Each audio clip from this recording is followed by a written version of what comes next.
Kaixo, ongetorria. Aurreko bideoan eskema hau azaldu nuenean, behar bada ezen argi gelditu ohar hau, ezta? Ordan horren adibide bat jarriko dut hobeto ulertzeko. Zergatia desberdina minus aurrean dagoenean edo parentesi barruan? Aurrean dagoenean horrela da. Ken, bi, bider bi, bider bi, bider bi. Eta parentesi barruan dagoenean, da, parentesia lau aldiz. Horregatik, hemen minus ateatzen da, eta hemen bikoitia direlako plus, hori da diferentzia. Zer gertatzen da minus aurrean dugunean, baita ere jarri daitekela irauntara. Minus bat, bider, biderla. Berdina da, hau eta hau. Eta hemen parentesia dagoenean, ikusi duzu bezala, da parentesia lau aldiz biderkatu bere buruarekin.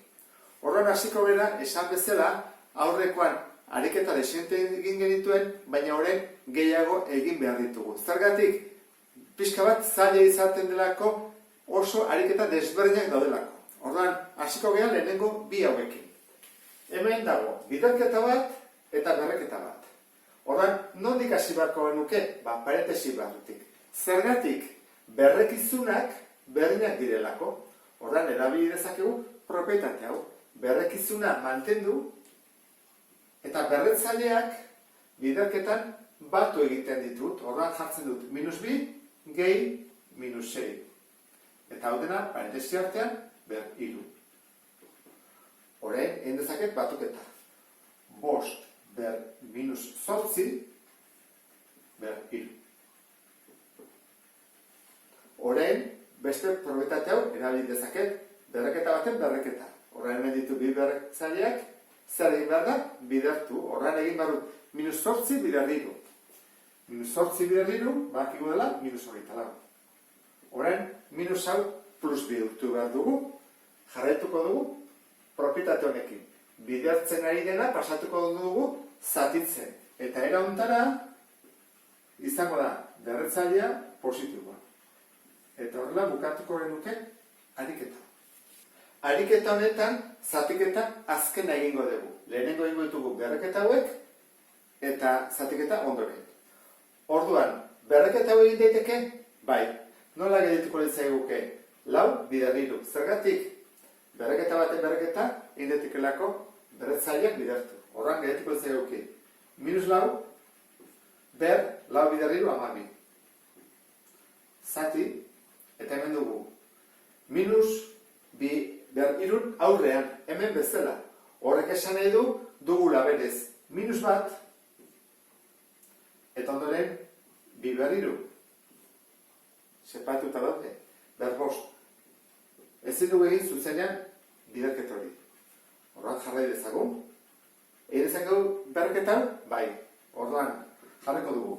Minus lau, ber 12, zati, minus bat, ber bost, eta bi ber, bost bider iru, 15. Horran jartzen dugu, 15.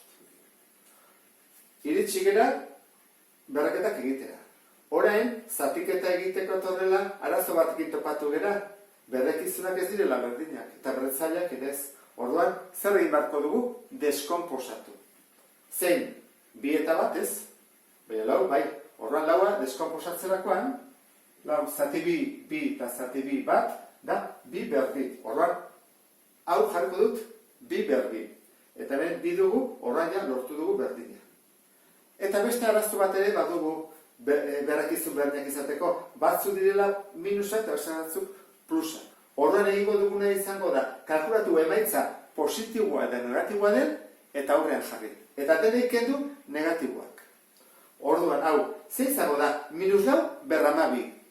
Izango da, positiboa. Zergatik, ber 12, bikoitia delako.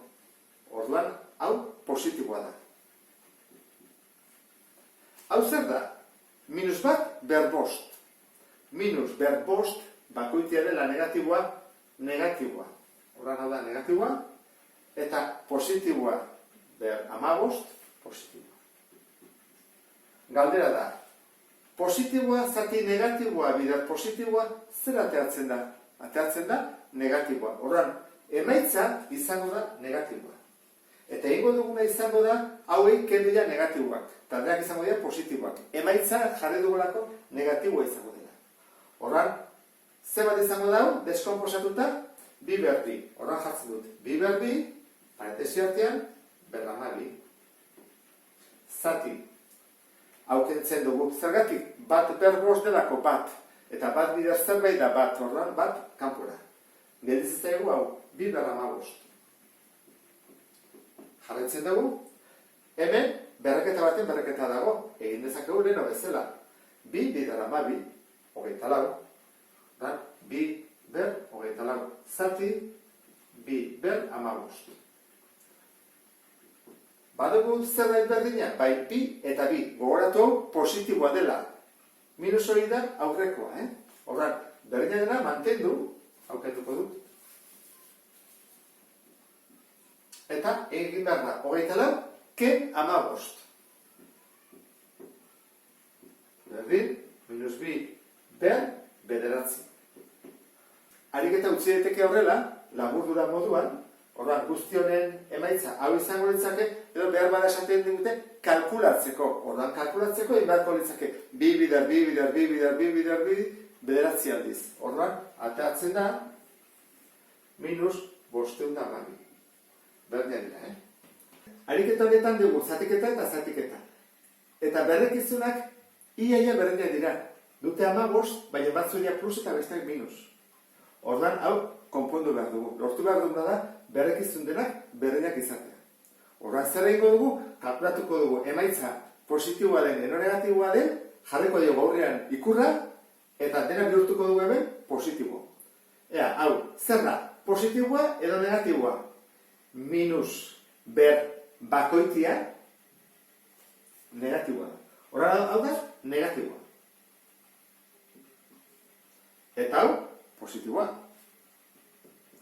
Eta hau, negatiboa eta goian bikoitia baldin bada, positiboa da.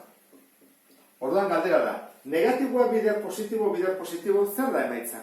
Negatiboa. Orduan jarriko dugu, negatiboa, eta beste dena, positiboan. Amabost, berrameiru, zati, amabost, berbederatzi, zati, amabost, bersei. Egin duguna izan da, negatiboak kendu eta jarri emaitzari, positiboa den, negatiboa den. Orain, bai dirala berdinak, orain bai erabilezak egula probetate hau. Zatiketan zer egin behar da? Mantendu berrekizuna, beraz jarriko diot emaitzari hemen, eta hemen amabost, eta berretzaileak egin behar dira, kendu, horrein behar dugu. Amairu, ken bederatzi, ken sei. Hori zen bada? Minus bi. Amairu ken bederatzi, lau da, eta lau ken sei, minus bi. Horrein, minus hau, positibo bihurtu behar dugu. Nola? Zatitzen pasatzen, eta goian bat uzten. Horrein jarriko dut. Zatiketa, hemen minus horrean beti, goian bat, eta behan amabost ber bi positibo, jetxi dugulako. Eta hori zen bada, amabost bidera amabost, berrendo gaita bost. Horran, jarriko dut berdin, minus jarriko dut, bat zati berrenda hogeita bost. Ariketanetan ez dago berretzailerik, baina ezik hasi, hogeita zazpi bidera hogeita hamar egiten, gero berrogeita bost bider larrogeita bat, eta atatzen da zatiketa, hortarako egin behar duguna da, deskomposatu eta gero joan simplifikatzen. Orduan, deskomposatu betut lautzen bakiak. Hogeita zazpi. Hogeita zazpi egiteko, egiten da, zatiru, bedatzi, zatiru, iru, zatiru, bat. Orduan, hogeita zazpi jarri berrian, jarriko dut, iru, berriru. Bider. Minus hau, goian dauna aurrean jarriko dut, denantzako delako. Aurretik aurrean pasatuko dut. Hogeita hamar jartzen bai badut, izango da. Zati bi amabost, zati iru bost, zati bost bat. Hori da, bider bi, bider iru, bider bost. Hogeita hamarren ordez. Urrengoa, berrogeita bost. Berrogeita bost, adibidez, egin dezaket, bostek izan ditu. Tratatzen da, bederatzi. Eta egiten bat irukin, iru, eta irukin bat. Da, bost, bider iru berbi. Bost, bider iru berbi. Eta larrogeita bat. Larrogeita bat hartzen badut, izango da. Irukin, 27, irukin, 9, irukin, irukin, bat. Horren da, iru berlau. Ondo da? Orain egin dezakeguna da, propietateak erabili. Badugu goia eta behan zerbait berdina, bai, bosta eta bosta, kendu ditut. Eta hemen dut, iru berriru eta hemen iru. Ordan, egin dezaketena da, biderketan berrekizunak mantendu eta berretzaileak batu. Iru berriru eta iru ber bat, zenba da? Hemen bat delako, hemen esan dugun bezala, iru gehi bat, lau. Ordan goian da, iru ber lau, bider bi. Eta behan, zen bostak kendu dugu. Iru ber bi eta iru ber lau, berrekizunak mantentzen dira, iru eta bi eta lau, batu egin behar dira. Bi gehi lau, 6. Berdin. Orain, zer egiten da kaso honetan? Lau, kensei egin behar dugu. Zergatik? Zatiketan, berrekitzaileak kendu egiten direlako. Horra, iru mantentzen dugu. Lau, kensei, da minus bi, bider bi. Jarretzen dut. Berretzailea minus da. Bihurtu bat dugu, positibo, jetxi egiten dut. Iru berri. Eta goian, bi gelditzen da. Ez da bat jartzen. Hemen bat jartzen da, ez da gonean ezer. Bai hemen, hau jetxi dugu, iru bat minus bi jetxi dugu, eta goian, bi gelditzen da. Orduan, izango ditzake, bi zati, bederatzi. Bueno, olako ariketak egiterakoan, ze gertatzen zaigu batzutan, ikusi duzun bezala, hemen minusa dudala, eta bidealaztu. Orduan, errepasatu behar hasieran, minus zeola, hemen aztu zaigula, jarri gara minusa, hemen ere bai minus aurrean, hemen minus aurrean, eta hemen minusa. Eta orain, bai, ariketa ondo dagoela. Gogoratu zaitez, gazkiat ez, hola jarri barko dut, hemen bi. Gogoratu zaitez, azkenekoan minusak eta errepasatzen, ariketak egiterakoan, alakoatek, minusa bidean galdu zaigu. Hoi askotan gertatzen da. Bueno, eta honekin bukatzen dugu ariketa multzo hau, beste bat arte, agur.